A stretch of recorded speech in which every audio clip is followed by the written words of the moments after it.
You will see I'll present a declining underground gold profile, but we still see substantial value in our gold assets.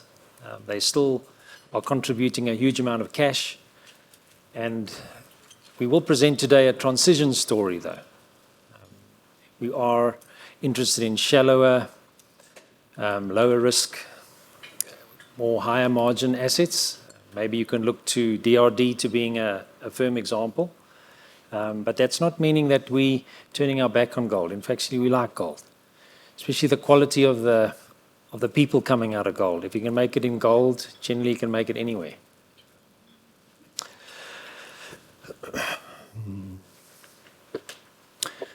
So we have an asset base,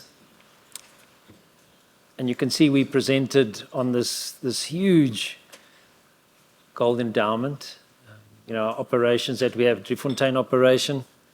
Driefontein operation, it has transitioned, mining largely VCR reef. It's got 11 years worth of life left.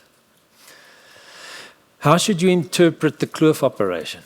Kloof is a difficult business to run, especially when one aligns with long-term consensus gold price. If the gold price were 1.4 million rand a kilo, we don't have a business. But at 2.5 million rand a kilo, we've got a fantastic business. And how do we think about that? And how do we think about long-term pricing for the development capex we must put into the operation to sustain long-term operations? So we did declare last year, we removed a substantial portion of Kloof's resources, not necessarily for price, also for safety.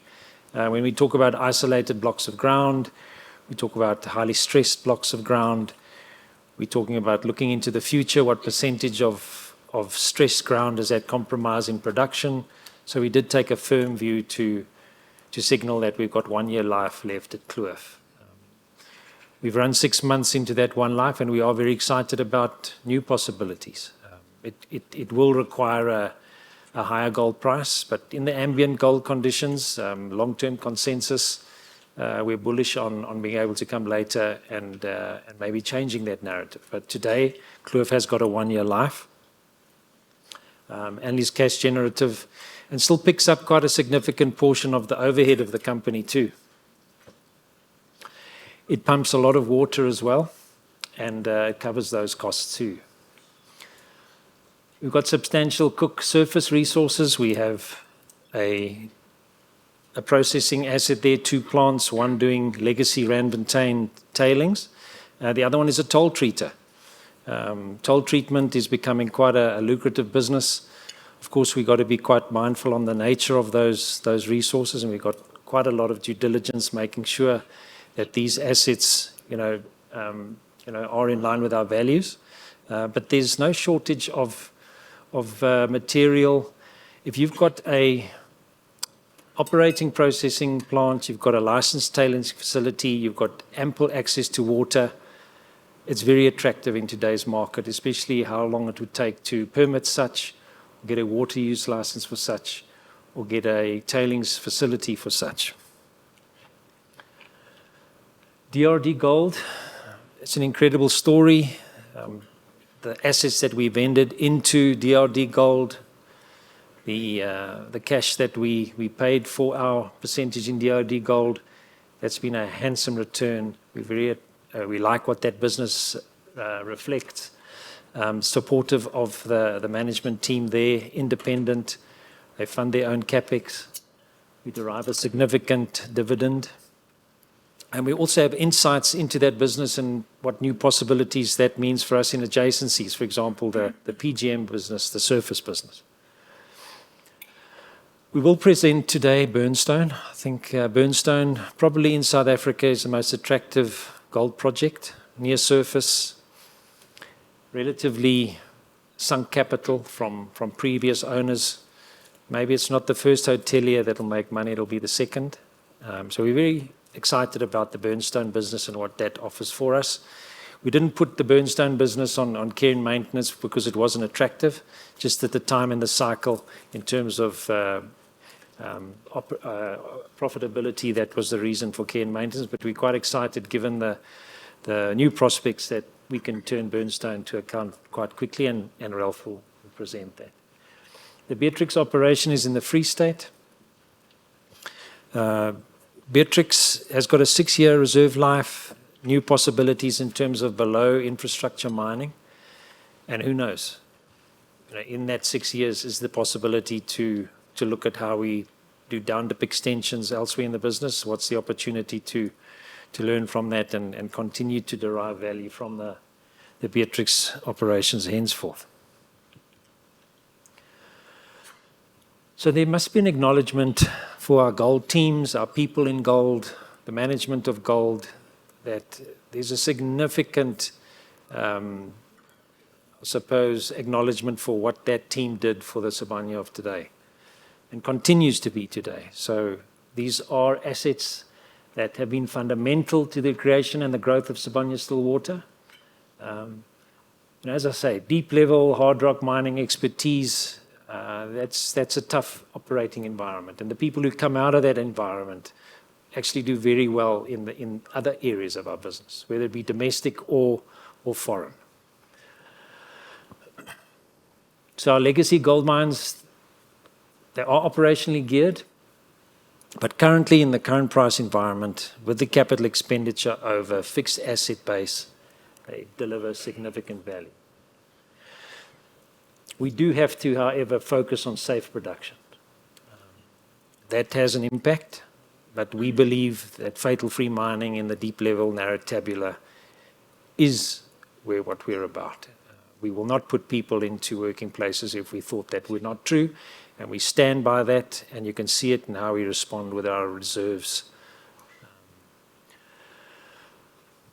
Disciplined capital allocation.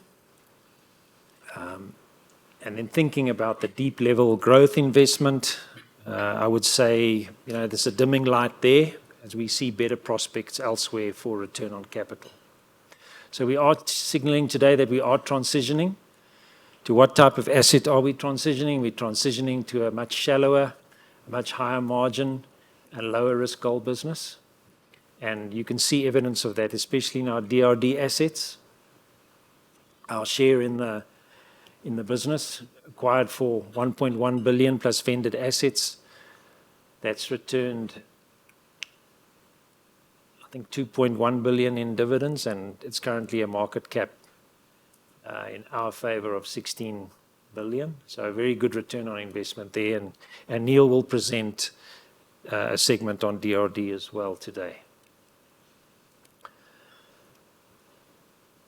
And then the Burnstone projected life of mine at 25 million. So I would like to re-emphasize, and we'll continue to do so, that our current gold portfolio offers significant value creation. It has delivered significant value in the past, and it continues to deliver significant value to Sibanye. This is the declining gold profile. You can see the relative contribution from surface. That continues to have upside potential as we partner with others, and that attractiveness of that tailings facility, the processing facility, and the water is quite attractive. I'm trying to think what other points I haven't mentioned. So it is undeniable that there is medium-term depletion. That profile has probably been with us for the last 10 years, but in the now, when gold price is high, the opportunity in terms of future budget plans, which we're working on, 2027 can look markedly different compared to what we're signaling here. I think I'll now hand over to Davy.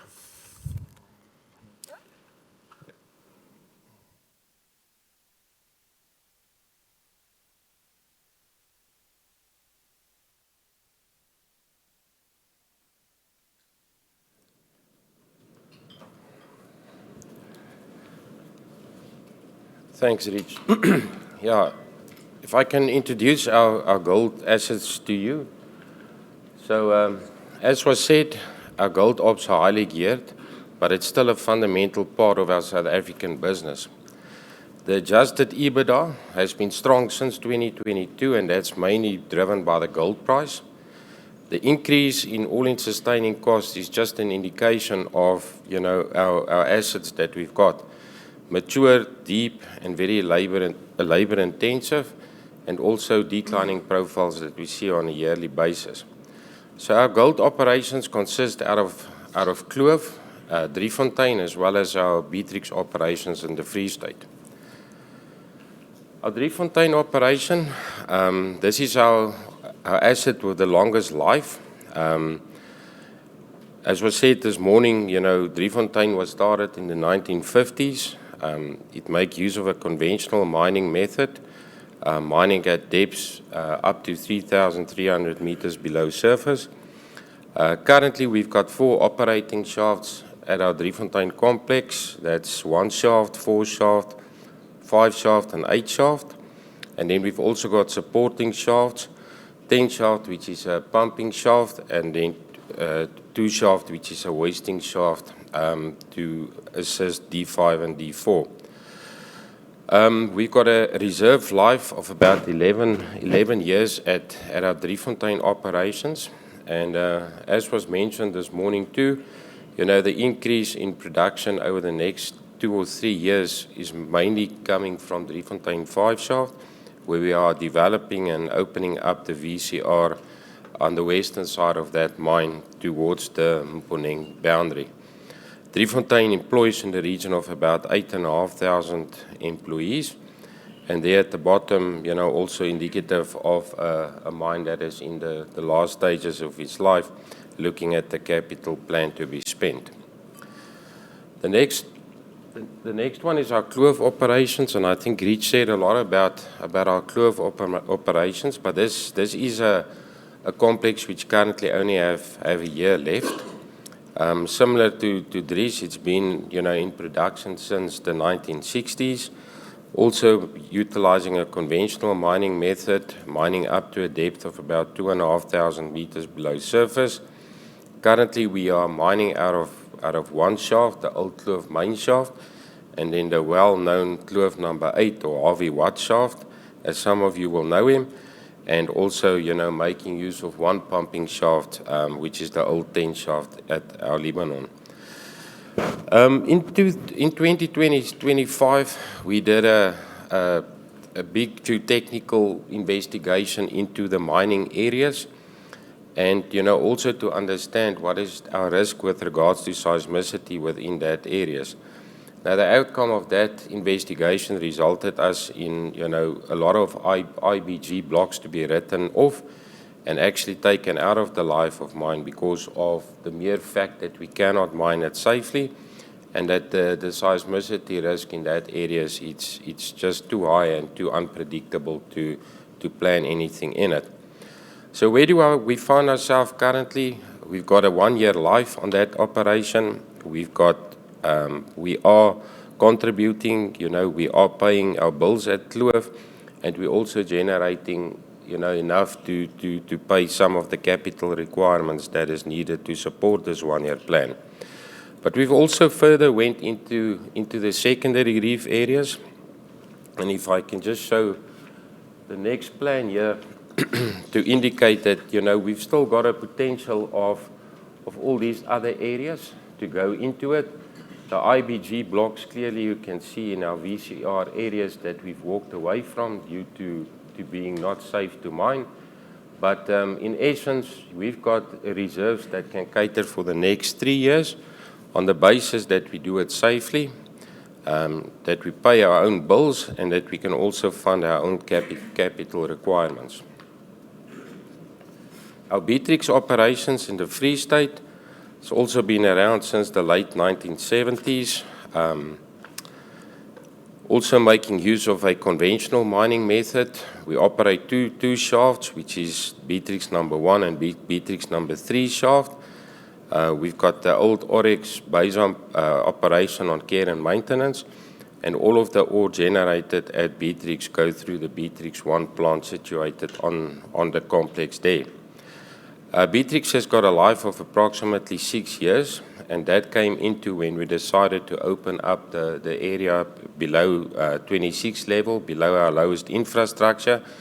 That came in obviously at lower rates. It is more difficult mining, but it is planned for the next 6 years to mine.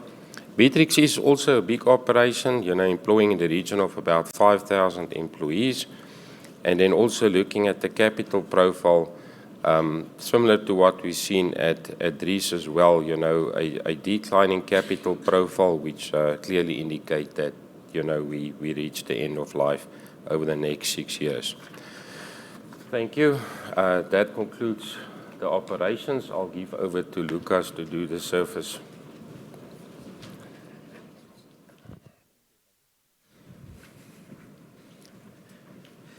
Well, I'm here to talk about the secondary mining. But before I do that, I just want to recognize the teams at Driefontein, Beatrix, Kloof. I think like Rich said, we've got great teams who are entrepreneurial, very innovative. And what they are doing in those assets, which are actually on their mature state, is really remarkable. And they've done a lot of good work to keep those operations profitable, both the teams in mining as well as processing. And again, those operations have remained profitable, especially in this price cycle. But I think behind that is really a lot of dedicated teams there who are really working through the challenges on a daily basis. So very, very good work for the teams, especially coming from such mature operations. Maybe just to extend as well, I think we've demonstrated that our business is not only in primary mining and primary processing, but we also go into retreatment as well. So this is what I want to talk about here. We've got 2 existing plant infrastructure. And obviously, as Sibanye, I think we've developed that approach of saying, how can we extract value as much as we can where it exists, and where can we do it also profitable? So the Cook plant, so Cook 1 processes the Randfontein tailings. And there's been quite some remarkable work done there to process those tailings and do that profitably. There's been quite a drive in terms of increasing efficiencies, and the teams have really shown great commitment and innovation to keep those operations profitable. The Cook 4 Ezulwini mainly focuses on toll treating. This is actually treating third-party material. And there's also been some very good work as well to collaborate with some third parties there to actually extract value. And what we've seen there is actually exciting performance. And I'm quite very upbeat with the performance that we'll be seeing for the rest of the year, especially H2. Quite a lot of good work. Obviously, in these operations as well, we're also limited by tailings deposition. That also impacts on the life of mine. And whatever we do, we want to do it in a responsible manner. And that the graphs on the top right indicate the profile in the next 5 years. So I think as processing team, we continue to look for opportunities here and make sure whatever we do it profitably as well. And I think the figures will show for themselves when we report the performance of the operations in the second half. Thank you. I'll hand over back to Rich. Oh, sorry, to Neil. To Neil.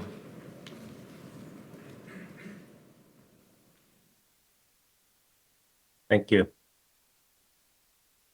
Thank you, Richard. Thank you, team. Can I just get an indication as to whether you can hear me in the venue? Good, sir. Thank you very much. Can we please go to the first slide? So there will be a number of forward-looking statements in this presentation. You'll just take note of the contents of the statement. The next slide, please. So snapshots of DRD Gold. It's been around a very, very long time, but for the last 13 years, it's been focused exclusively on surface retreatment. We don't produce any gold from anything other than mine waste. Company is set up at the moment to produce roughly 150,000 ounces of gold per annum. And it does this from 2 operating projects, Ergo and Far West Gold. Ergo is responsible for about 70% of production at the moment, and Far West for the remaining 30%. They have a combined throughput at the moment of approximately 25 million tons per month. Ergo contributes 1,650,000 tons per month to this profile, and Far West Gold around 500,000 tons per month to this profile. We're listed on the Johannesburg Stock Exchange. We're the oldest continuous listing on the Johannesburg Stock Exchange, 131 years. And then we also have a listing on the New York Stock Exchange, the market capitalization of roughly 30 billion rand, just under $2 billion. Next slide, please. So there are 2 very important values that drive our strategic approach. The first is sustainable development, which is deeply embedded in our thinking. And the second is optimization of our asset portfolio, which is not dissimilar to what Richard was saying earlier today. And our asset portfolio obviously is made up of both our infrastructure, which is long infrastructure, and our resource base. And our intention is to optimize this resource base by mining as much of it as we possibly can. We have resources of 6.6 million ounces. We added just under 500,000 ounces to that portfolio this year through the addition of the Kloof 2 dump. And our reserves is at the 31st of December are at 5.73 million ounces. Next slide, please. Now, these being low-grade ounces, obviously you need a very specific methodology to mine them profitably and sustainably. And it's all about economies of scale. So you need large infrastructure and you need large tailings storage capacity, or TSF capacity. And that's why both of these pictures are important for purposes of this presentation, because it's showing not only how we maintain current throughput capacity, but how we intend to increase it over the next few years. You would have seen in our more recent presentations, we talk about Vision 28. And Vision 28 is intended to establish the infrastructure to not only extend the life of our operations significantly, 22 years at Ergo and 16 years at Far West Gold Operations, but also to increase both throughput and output. So the objective is to lift that 25 million tons per annum to 36 million tons per annum.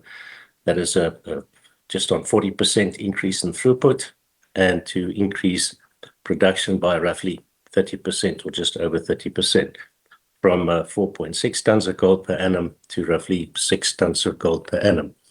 And the projects at the moment are being executed and constructed with internal cash flows. And what I'll be sharing on the next slide is where we are with those projects and how each of them is intended to contribute towards achieving this outcome, or towards achieving this goal. Can we move to the next slide, please? So here are the big 5 capital projects that form the basis of Vision 2028.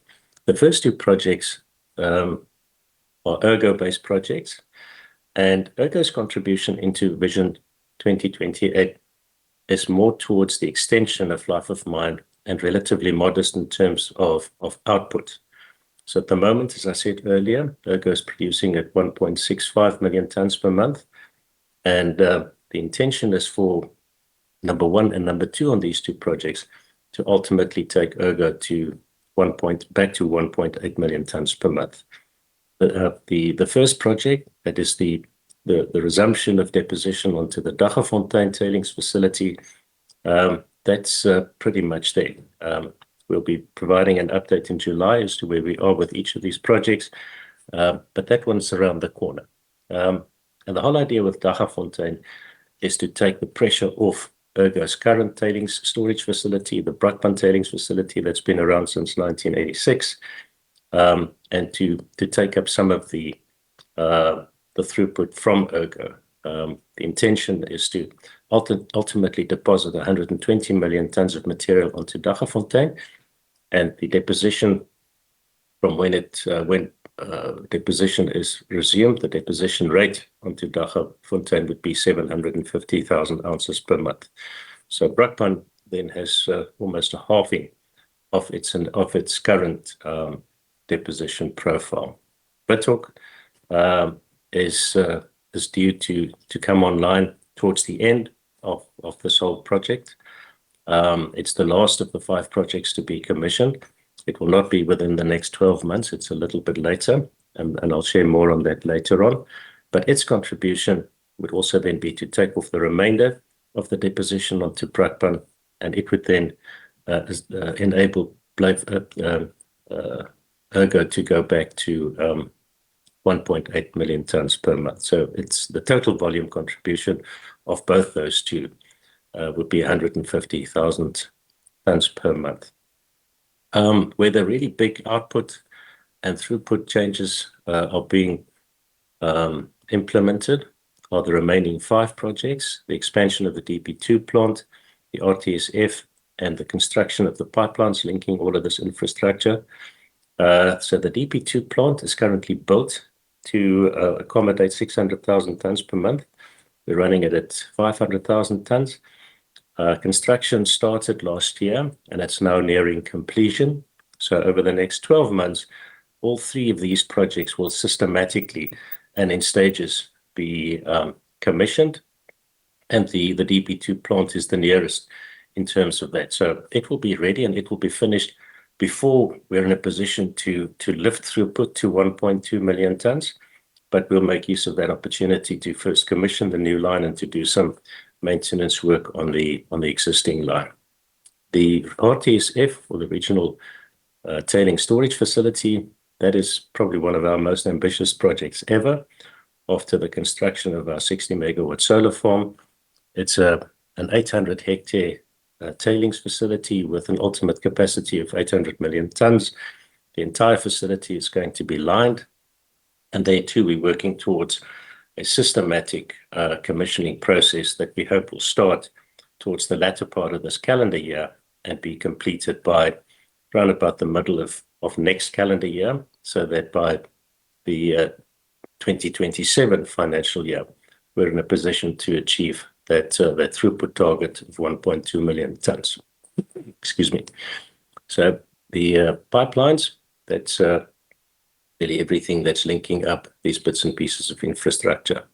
So it's an 8 billion rand program, a capital reinvestment program, as I said earlier. It's funded from internal cash flows. We've been able to fund it without having to dip into our facilities that we established. In financial 25, we spent about 1.8 billion rand. Financial 26, we're looking at just under 3 billion. And then for the remainder of 27 and a part of 28, it'll be roughly 3.2 billion to get this to completion.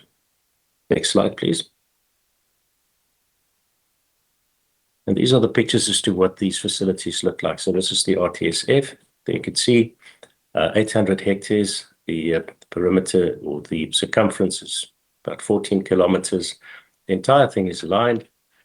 This has to be commissioned very, very carefully and very systematically in order to make sure that you don't blind the filters and that you don't compromise any of the work that's been done to date. The key deliverables in order to get to commissioning would be to be on time with construction, and we are trending according to the required timelines. Also to get the nod from the regulator to start depositioning onto the tailings facility. So it's licensed, it's approved, the design's approved and so forth.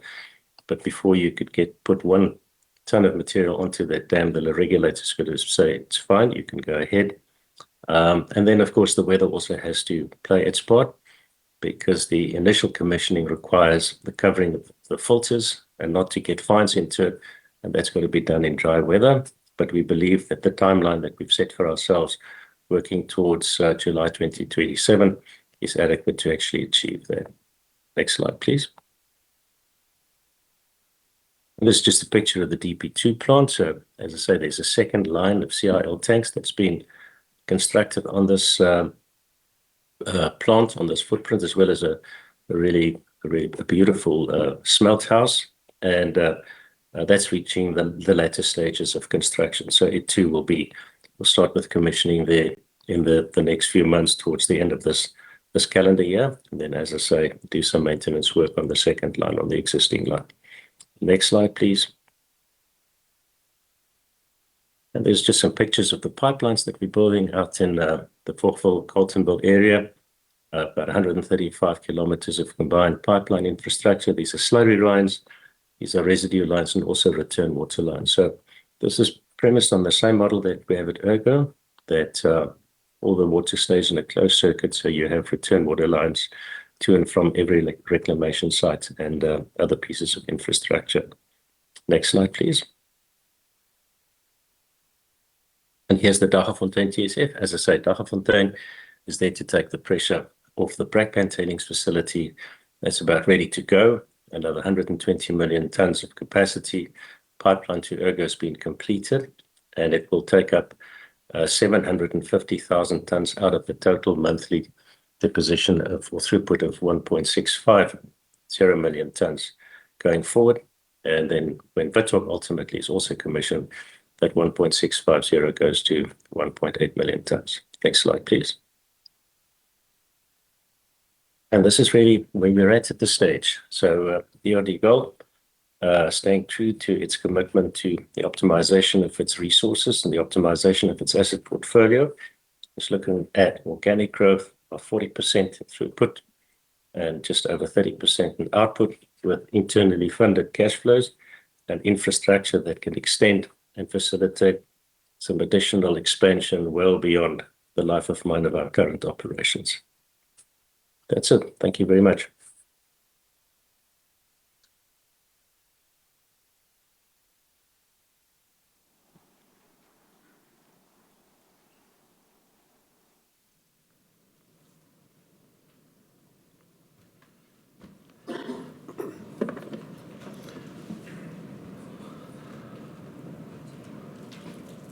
Where's the clicker?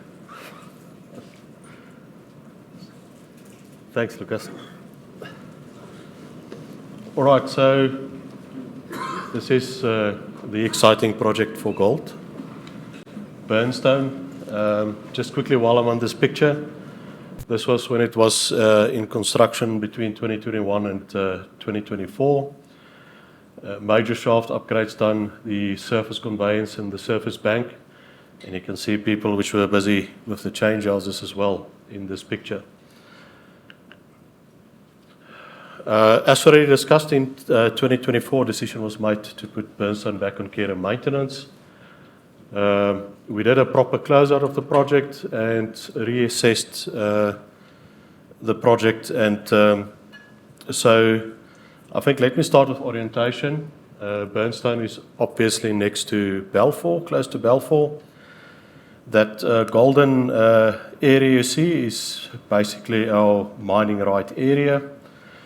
The pinkish is our surface right area, and then the red is our life of mine area. So that goldish brown area is about 13,000 hectares, and we probably have potential future resources of 40 to 50% outside of that red area. Just to put it in perspective, but what we're going to talk today is what we show in this red, dark red area. We are mining the Kimberley Reef, more specifically what we call UK 9A. Very shallow, so we have the vertical shaft and the decline already fully established, going up to 40 level, which is around 550 meters deep. Vertical shaft goes a bit deeper to allow for tipping arrangements as well. And we await investment decision now in the second half. Feasibility has been completed, has been fully reviewed. It's now just to get it through the process. We expect to spend still 3.4 billion rands to complete the infrastructure. That includes two 6.1 meter diameter vertical shafts as well, which will allow for ventilation to comply to the legislation, also to our DPM rules. We in the privileged position that we already have stopes up open in what we call the C upper area. Just to put in perspective, the C upper is in this area around here. Vertical shaft, decline shaft, and then we have already development which progressed quite significantly on this decline, which will go down here, but we have stopes open in this area when we actually close the mine. So pre-production capital or capitalized working costs around 2.7 billion rands, and that will allow us to build up our stockpile again. We did deplete the stockpile in the previous run, and then we expect the plant to start in 2029 again. Running at an average all-in sustaining cost of 872,000 rands per kilogram at steady state. Quite a healthy NPV of 19 billion at 10% and an IRR of 36%.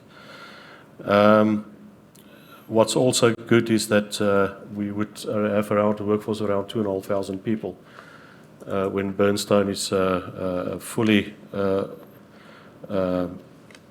firing on all cylinders. The mining method here is on-stope conventional, but we actually do mechanized development.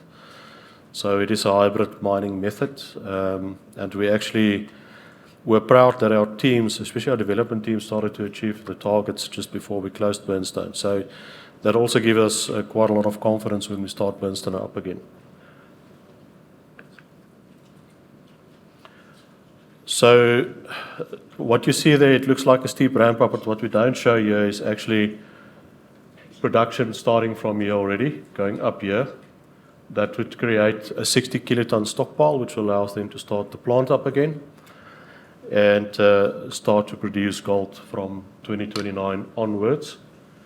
We'll be producing around 4 tons of gold per annum, or 130,000 ounces. And obviously, apologies. Capital loaded in the initial years. We have quite a long tail of project capital. Now that tail is brought about to establish, we need 8 half levels to get to steady state. And so that extended tail is to get our last half levels in place for that. But then after that, the mine is set up then to produce at around 4 kilograms of gold delivered per annum. So that's Burnstone. Thank you very much. Richard, over to you.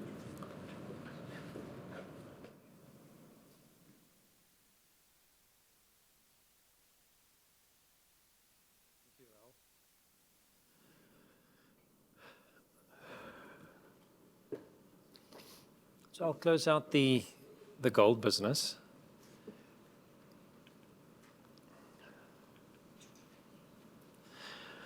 So I think the team have described we are in a transition phase. We are in a declining traditional underground deep level gold mining business. But nevertheless, it's still developing and delivering substantial returns to us.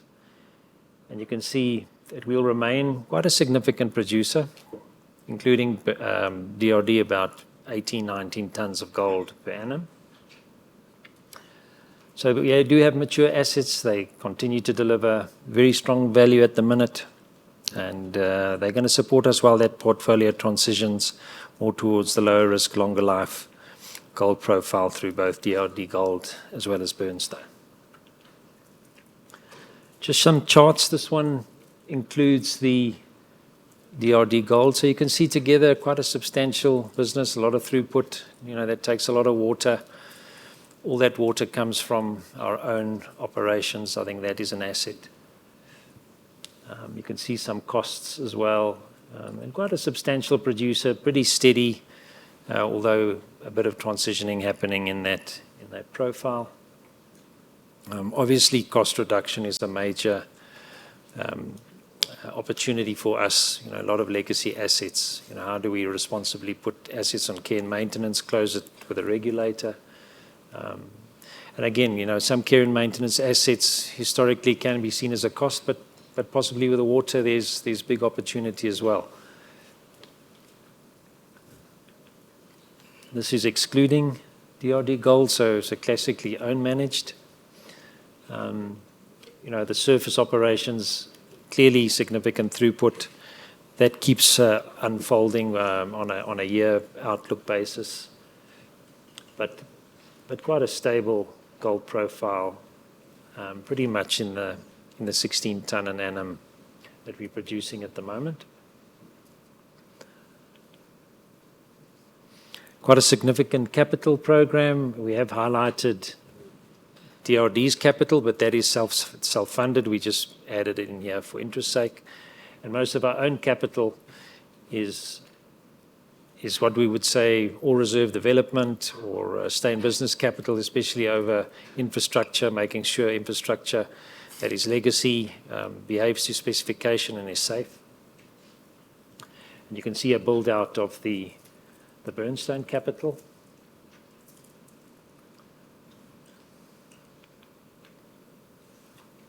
So I think essentially just drawing to a summary of our gold operations, how we see them now, how we value them now, what we see for the future. So currently our gold operations remain very strongly cash generative at current prices, and that's supported by mature assets as well as a very disciplined capital allocation. As our legacy underground assets do reach the end of life, our capital expenditure is being reduced, and that is helping cash flows. And that lowers the cost pressure as well as supporting a more sustainable portfolio. So our portfolio is deliberately transitioning. I think we can see the gold business that we like, the assets that we do own and the assets that we own part of is pointing very strongly towards a strategy of a shallower, higher margin, lower risk future. We're quite excited about that. Turning Burnstone to account is a key transaction. It's brownfields, lower risk exposure. It has got extensive development history, adding lower cost, long life production, and a future reserve replacement. And of course, DRD Gold, a great investment for us, supports our resource stewardship model, strengthens the portfolio with low capital, high margin, long life secondary mining gold exposure. So I think in summary, while our mature assets continue to deliver strong value today, we are very interested in moving towards the Burnstones and the DRD Golds to reshape the portfolio towards lower risk, longer life gold production. I think our conclusion, very much managing value for today, but being intent and moving towards levels already in place to build a much stronger portfolio for tomorrow. So cash generative at current prices, with those mature assets nevertheless, and they managed for value and disciplined capital allocation. As I've said, we're deliberately transitioning towards the shallower, lower risk and longer life future through Burnstone and DRD Gold. And we believe Burnstone will add lower cost, long life production and future reserve replacement in the SA Gold portfolio. So acknowledging the legacy assets, we like them. They deliver strong cash flows today, and Burnstone and DRD Gold helping us build that lower risk, longer life gold portfolio for tomorrow. I'll hand over to Melanie for the sustainability. Thanks, Melanie.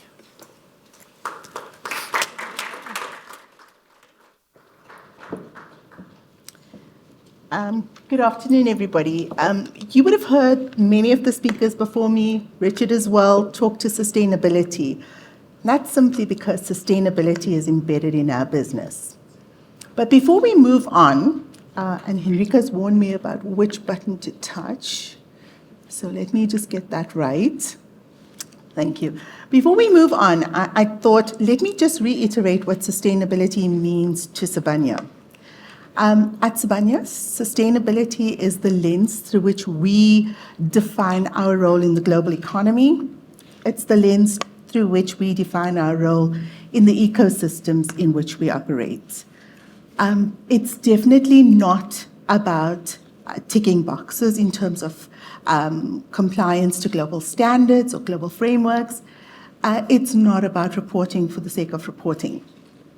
For us, sustainability is about delivering real value, cost reductions, risk mitigation, just building a resilient business that creates long-term value. And that's inward looking. Outward looking, it's about having measurable impact from the value that we share with our customers, with our employees, our communities, and our shareholders. The fruits of that Ndoni tree that Richard had mentioned. So that's what sustainability is to us. And this is how we've modeled it into a framework for this business. We've said, as a modern mining company, we place sustainability at the center of our business. And our framework is anchored on 4 pillars: planet, people, prosperity, and governance. And it prioritizes climate action, nature stewardship, respect for people, and an ethical business alongside profitability and resilience. Management has been very intentional about the targets that it set for itself, that we hold ourselves to account to, and we know that you hold us to account to as well. And you'll see that we have a long list of targets, and targets that are ambitious in nature. In most instances, they even go beyond compliance. And they're transformative. Transformative in a sense that business has to adapt in order to be able to deliver these targets, and transformative in the sense that if we and when we deliver these targets, we know that we're going to be able to lift societies, we're going to be able to ensure that our communities are more prosperous, that we build stronger institutions, and that we would have built trust and restored ecosystems. So we're targeting a number of interventions, to Richard's point earlier around living our purpose and ensuring the shared value that we want to deliver. Talking about ambitious targets, when it comes to climate change, we have committed to being carbon neutral by 2040 for our Scope 1 and Scope 2 emissions, with a 42% reduction as an interim target by 2030, also for Scope 1 and Scope 2. Oh, good. And the intention is to ensure we meet energy security, we decrease costs for the business, but we also improve the product carbon footprints. So we're driving a number of imperatives with just this simple target that we've set for ourselves. Now, in terms of our targets, we've set a declining profile, like I said, to get to a 42% reduction by 2030. And one of the strongest levers we have within our business, given that 92% of our emissions comes from Eskom-related consumption, is the renewable energy profile. And I talk a little to that in the next slide. But with the renewable energy profile, coupled to all of the efforts on demand-side efficiencies, grid decarbonization, as well as the life of mine trends, we're absolutely confident that we're able to move along this trajectory. We've got a high degree of confidence that we're going to deliver our 2030 targets, as well as our 2040 objective. So feeling really comfortable that we've got climate change in hand. So this is our renewable energy profile, and we're very proud of what we've achieved. In the last 2 years, we've managed to contract 765 megawatts of renewable. Now, just to put that into context, this is equivalent to the output of a single Kusile unit. So this is pretty sizable, and we have this under our management. Of that just one more bragging right, please. Bloomberg has just placed us as the single largest offtake of renewable energy in South Africa. So that's pretty special for the business. Now back to the numbers. Of that 765 megawatts, we already have 164 in operation. And from that alone, we've been able to land 93 million in cost savings just last year and knocked off 316,000 tons of CO2. We've got an additional 600 megawatts in build that will come online in 2028. And from there on, we'll start banking savings upwards of 1 billion rands per year and chip away at our carbon emissions to the tune of about 2.63 million tons per year. So that's pretty impressive. So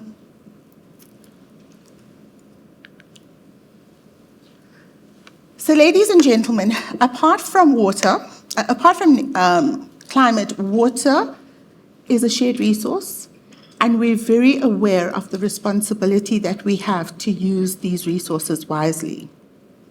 Our South African PGM operations find itself in highly water-stressed environments, making water security one of the key themes that we're solving for. Absolutely critical to maintain operational delivery. And so our PGM water strategy centers around a couple of focal areas: diversifying our water resources, bringing in additional resources to augment our current supply, treatment and reuse of water that we currently have in circuit, and I think Davi and Lucas had talked to that as well earlier today. We've had tremendous success with establishment of treatment plants and delivery of water in the right quality, at the right time, in the right place. And there's huge room for us to expand that project further as well across the rest of the organization. And one of the things we've been working on in the recent year and a bit has been optimizing our regional water balances, really looking for synergies beyond our boundaries in order to be able to tap into additional sources of water and solve collectively as a region for water for us and other users. And we've had good success. As you can see, our water independence has shifted to 42% for PGM, and we're aspiring to get to 90% by 2028. And in the last year alone, we've also increased our alternative sources by 12%, and that's been remarkable in terms of building resilience by way of business continuity. We've done even better on the goal side, 94% water independence and a very high recycling rate, and that's just a function of water being available for us to treat and reuse. I just wanted to leave you with one final point, and that is when we get to 90% water independence by 2028, we'd be able to bank in the order of 400 to 500 million cost savings just by substituting water with water that we have, and relieving ourselves of rand water consumption. Now, that's also a very important point. Not only are we solving for water security, reduced costs, but we're also liberating a good volume of water that needs to go back to society. So we're solving for societal issues at the same time. By contrast, our gold operations are water positive, and we've been experiencing increasing volumes of water that we've had to pump over the last few years, largely a function of rising ingress due to service collapses. Cook and Driefontein are one of the key cost centers, pumping in the order of about 110 megalitres per day, with Cook coming in at 1 billion rands per annum and Driefontein slightly less. And I list the costs and the volumes being pumped at Beatrix and Kloof as well. Now, understanding that ingress and increasing volumes have contributed to our pumping costs, part of the key interventions that we're driving is reducing that ingress, working with our failing municipalities to assist them in optimizing their infrastructure so that less water reports to our dolomites, less water reports to underground operations. We're also looking to maximize our efficiencies within the business, looking at our demand-side energy efficiencies, treatment costs, treatment opportunities, and taking a very conservative view as to how we can optimize our pumping facilities at the same time solving for other societal issues like infrastructure and service delivery constraints. That's our short-term intervention. But at the same time, we're very aware of the the national and Gauteng's water challenges, water availability challenges.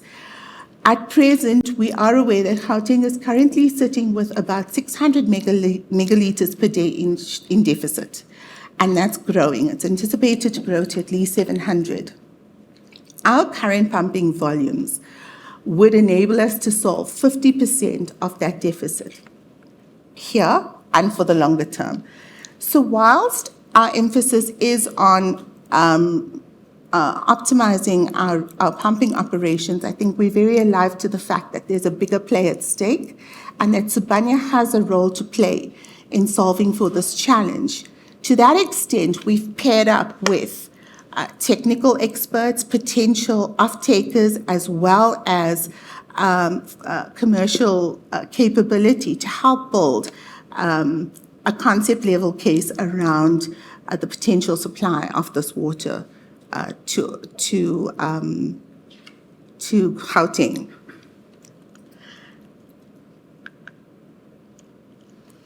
We create value by sharing our contributions to communities in terms of socioeconomic development, but we also contribute to the economic growth. And in 2025 alone, we've managed to support almost 70,000 employees. We've paid 26 billion in salaries and benefits, and 368 million went back to our socioeconomic development and CSI initiatives in our communities. What's interesting to note, though, is that at least 6.4 billion rand has returned back to local economies, not just taking care of the global economies, but we're also supporting local economies through our SME, through our local community supplier spend, as well as SMME initiatives. And you would see that our emphasis has been really to focus on enhancing access to opportunities for Black women and Black youth-owned businesses. But even beyond that, even beyond just creating access, we've been able to create and support an additional 2,000 jobs through our supply chain initiatives, focusing purely on the SMME development and incubation.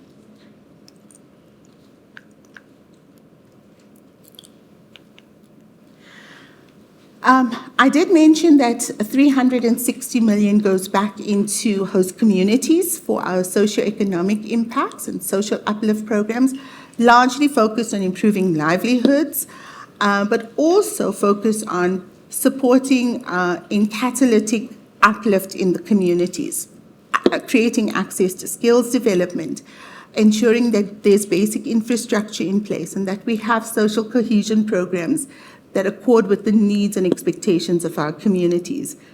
And our reach is expansive. Over the last 3 years, we've already supported some 900,000 community members through the full suite of socioeconomic programs that we put in place. 1,800 jobs were created, and that's in addition to the 2,100 I spoke about earlier, just through the alternative economies programs that we drive. 30,000 community members benefited from education. That's children getting access to schools, children getting access to ablution facilities, sports facilities, children getting access to science labs and ICT laboratories. So it's a pretty sizable impact. And beyond that, from a healthcare perspective, 300 people have access to healthcare, hospitals, clinics, primary healthcare facilities. And that's just from our legal obligations.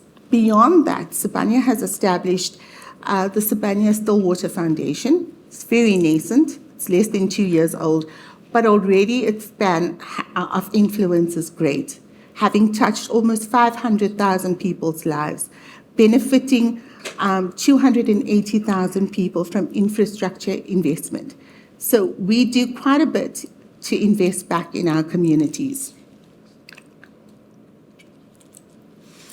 And so, ladies and gentlemen, when I started, I said that sustainability at Sibanye is about two things: delivering real value to the business and ensuring that we have measurable impact beyond our business. And I think what I've demonstrated through the cost resilience and the renewable energy project is that it's not just about energy security. We're able to land benefits for the business. Through the water initiative, it's not just about water security or cost benefits to the business, but we can also lend to societal uplift. And through our socioeconomic initiatives, we can create trust and we can build a more prosperous community. And that is what a modern mining company does. Thank you.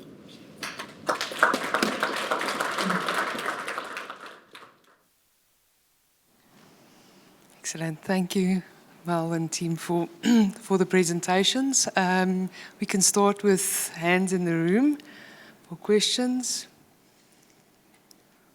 All out of questions. Here we go. Lauren.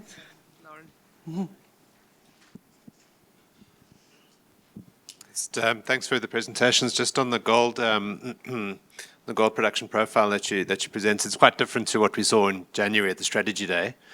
And that pickup is it basically this D5 shaft and the 3-year life extension? Is that all in there in that life of mine profile that you provided? That's the question. Rich.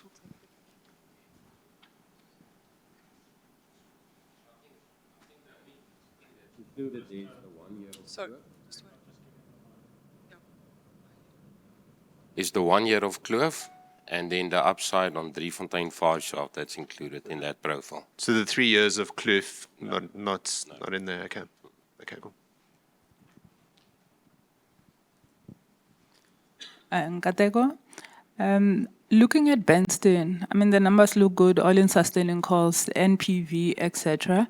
I think if you can take us through why the operation was put on care and maintenance, because essentially it looks like a very attractive asset that was put on care and maintenance.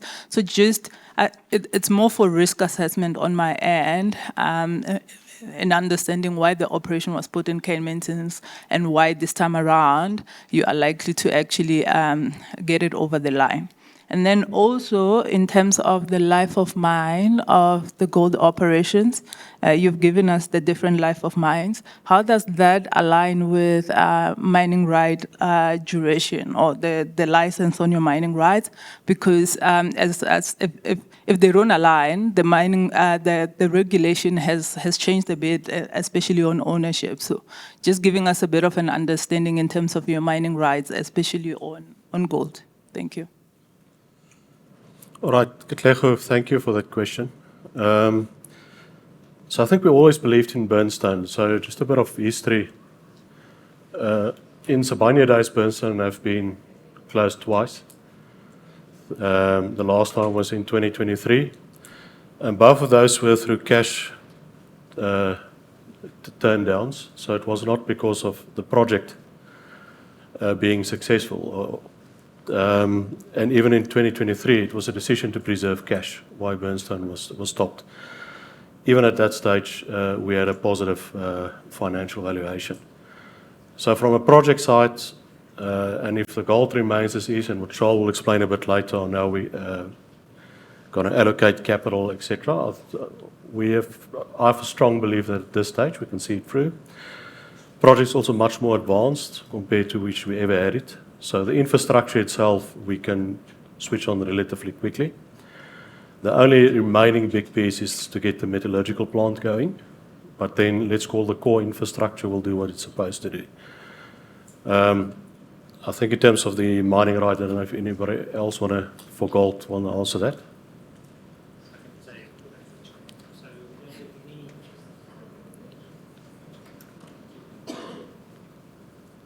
Thanks for the question. There aren't any pushbacks from anyone about the mining rights, so they're intact, but ongoing with the regulator. There's the Mine Works program, there's a social and labour plan where we do review, and all that is intact as well, so there's no issues with the mining licenses.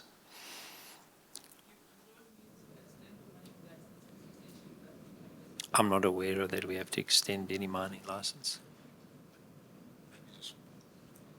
maybe just one comment on that one. So Burnstone will require renewal.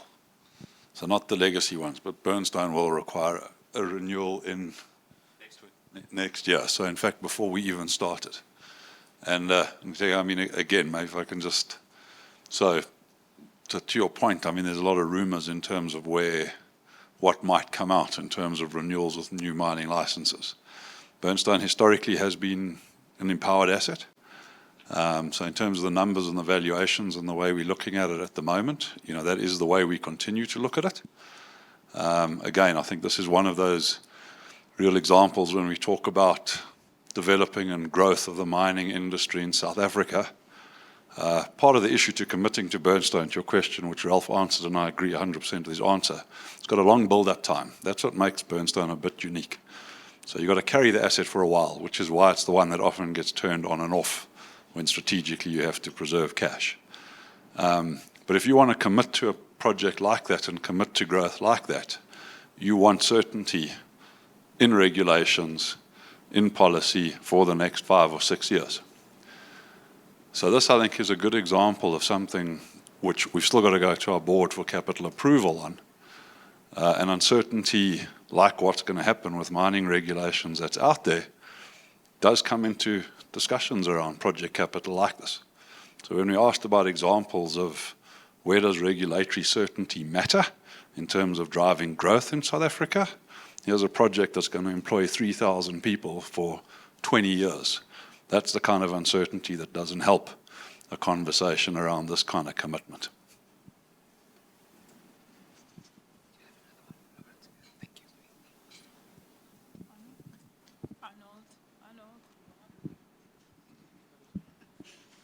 Hi, Arnold van Graan from Nedbank again. So 2 questions, I think, for both Richards. So, and let me start with the Burnstone question. So, Richard, for you, Burnstone, does it really fit the profile? I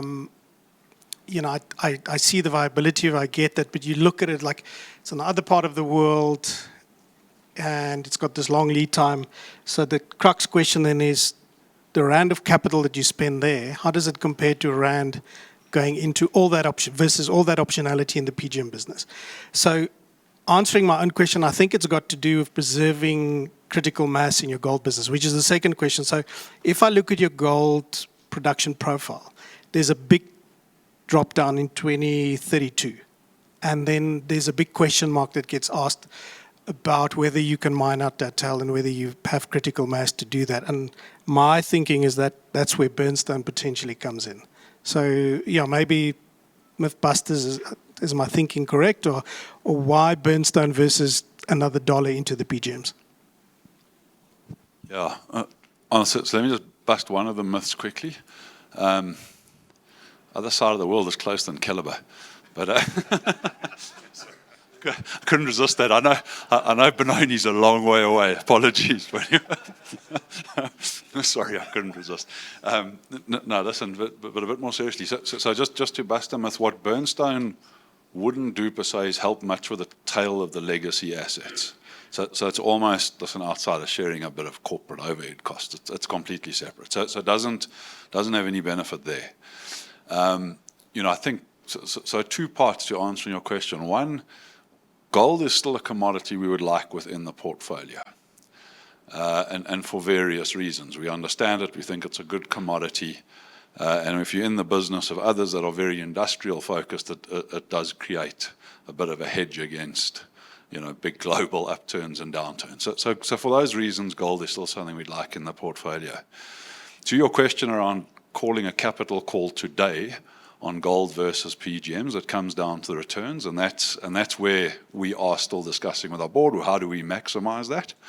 Burnstone is one of those projects that could lend itself to a bit of, say, third-party funding in a slightly different or innovative way, given the nature of the project, given where we are in the cycle.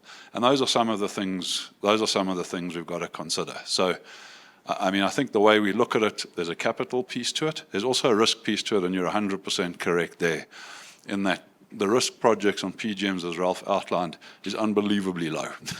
Geological risk is gone, people risk is gone, infrastructure risk is gone. We understand it well. So Bernstein is a new project, which I think was your point, and you're absolutely right. It is different. So this is part of the capital allocation.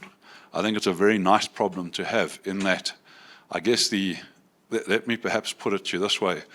Where else in the world are you going to find a gold project today that can produce 125,000 ounces at sub $2,000 an ounce at a capital number of a couple of $100 million? That is an unbelievably rare prospect for that kind of value. And that's another way just to look at what's in our portfolio, what's the optionality, how do we look at the whole portfolio. So this is a process that we are still going through with all of these, but it's a great problem to have. It's a very nice project to have. Okay, then a follow-up. I'm going to say Bernstein historically had a complex funding structure. Now you're probably going to tell me it's easy, given what some of the other stuff that you've done. But can you bring in third-party funding given the current structure? Is it possible to do that? Yeah, it is. It is. So that is essentially it's a debt repayment mechanism, that other structure. So listen, would likely be looking at partners or equity of some form if we were to look at some type of structure in that regard. Yeah. But it is possible, Arnold. Yeah. Okay. Yeah. Thanks. Let me pass over to someone else. Thank you. Rajri from BMO again. It's more of a strategy and capital allocation question when I look at your gold business. Now, over the last 6 months through all the strategy sessions, one thing I've heard is it's an important part of the business. Yet you have a declining production profile. Your other parts of the business are either stable or growing. Over time, where do you see gold business as a percentage of your EBITDA revenue? Another question is slightly contrary to what Arnold is asking. You have gone to Australia to produce zinc and Finland to produce lithium. I mean, I haven't seen Sibanye go out to other parts of Africa to look for gold. And what's the reason for that? Oh, great question, right? So let me try and answer it like this in terms of saying, I don't think that we have necessarily, at this point, we have not set ourselves a strategy around saying we want 30% of our earnings or production to be gold, 30% to be PGMs, and 30% other, or anything like that. It's all about value. So where do we see maximum value? We see gold as still being part of the portfolio. But today, the only real value we can see where we can get significant return today is Bernstein. Okay, so investing in our legacy assets, we're happy with what we've got, but it's not going to attract new capital. I've been asked before, the DRD business, I think fantastic. Thanks again to Neil for joining us. I'd love to own more of DRD. Absolutely. Is today the time to do that? Nope. That's not where we see best returns. Today we see best returns going into PGM. So that's the split on capital and why we're doing it. If we see the right opportunities where real value can be created, we would look at it. I think you're 100% correct. And in fact, at the end of January, we started taking a bit of a stab at saying, once we've done all of this, once we've got the fundamentals right, you can see how much value we've got in our own portfolio. We don't have to be looking elsewhere. But what is the longer term outlook? And Africa is a destination where we believe we can be successful. And the reason for that is we understand the continent. A big part of operating the continent is actually what Melanie presented. It's all about the social stuff. That is what's key, social, labor intensive. That's something we understand well. So if you were to ask me to speculate on where I see our gold future being, that's exactly where it would be, I think, is in Africa, looking at opportunities and projects there. That's where we can be competitive. We cannot be competitive in big open cast pits in Nevada. That's not where our future lies. But certainly on some of those opportunities. But there will be a time in the cycle to look at that again. That time's not now. So, I don't think we've got a strategy around X% or X portion to come from commodities. Where do we see our best return on capital that we need to spend? And yeah, that's what we're showing you today. Thank you. Anyone else in the room? Just checking. Then last, also a reminder that Neil Pretorius is still on the line if there was any DRD questions. And then another one on Bernstein is, maybe it's self-explanatory, but Are there any particular reasons for the FID on Burnstone to be postponed until H2 2026? Just process or No, it's just literally process. So obviously we follow our internal approval process, and Richard mentioned also the process we go through in terms of capital allocation. So that's the only reason, no other reason at all. Thanks, Hendrika. excellent, thank you. We've got a quick leg stretch, so we're back 20 past the hour, where we will go to capital allocation and conclusion. Thank you, everyone.